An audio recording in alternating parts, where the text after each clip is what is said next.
This is a brief introduction to our Guns, Germs, and Steel, which we get into part 2 of today, by far the most significant part of it. Part 2 is about the rise and spread of food production. I encourage you, I know how busy everybody is, but if you can possibly go through there and find some things in it that are as astonishing to you as they have been to me and to quite a few other reviewers of this particular one, I hope you'll do so.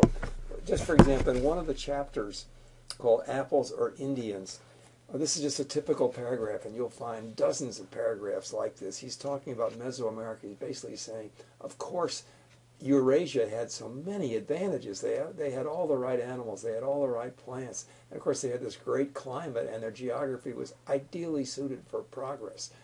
And the Fertile Crescent within that area was even better. But here's one, just speaking about Mesoamerica.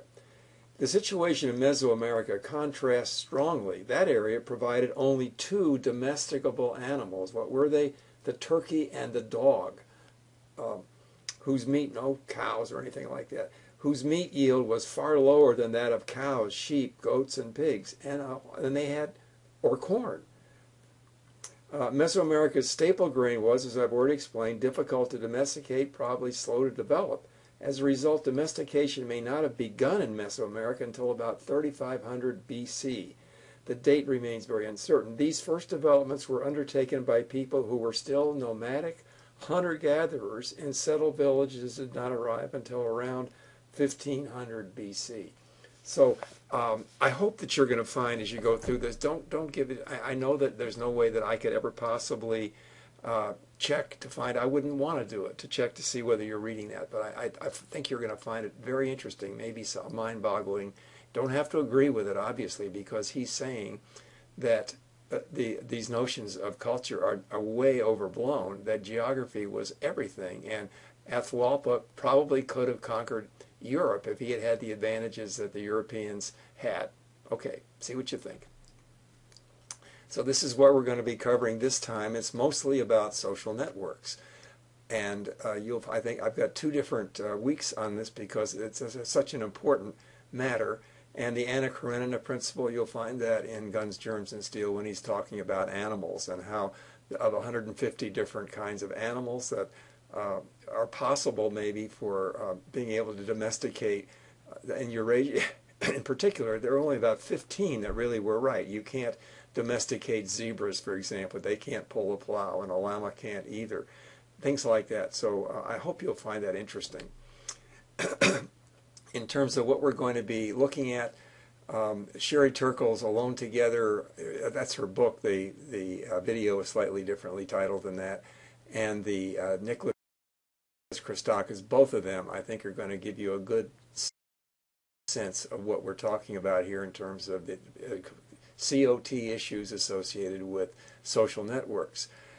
Shine, I've got to read you a little bit of Shine because he's gradually taking us to the promised land as far as he's concerned. That promised land for Shine is telling us how you can change an organization, but now he's getting into leadership. So in the assigned chapters, you'll find, for example, on page 218, which is a summary, he's talking about some of the things that have to be done for leadership. He says, thus every group must solve the problems of member identity, common goals, mechanisms of influence, and how to manage both aggression and love through norms around authority and intimacy. So you have to know how to hire and fire, and also to have people care enough about you so that they'll do what you want. And so he's gradually taking us to that promised land where a leader can really lead. And back on page 205, there's what he calls the stages of group evolution. Obviously, I'm not going to read them all, but group formation, some organizations refer, and some writers refer to those as partly authority norms. Group building, intimacy, developing intimacy, group work, functional familiarity, beginning to understand how each unit works with the other, and group maturity, that's embedding some of these lessons.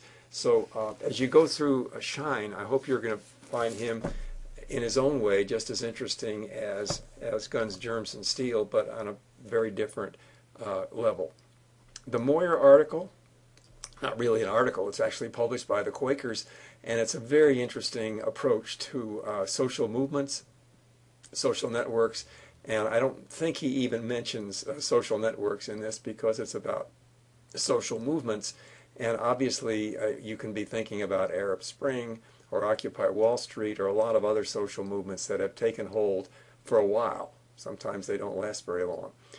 And this social network market media report is kind of a general but very, very attractive looking and well presented description of some of the business aspects of social networking, and I think you'll find that to be helpful as we cover this important subject. Hope you're coming along okay in the presentations. They're due starting Monday, and then if you have an extension, then the following Monday. And I hope those are being a good learning experience for you. That's the purpose of them. And also hope everything's going okay with you in the course. Don't forget to stay in touch. See you soon.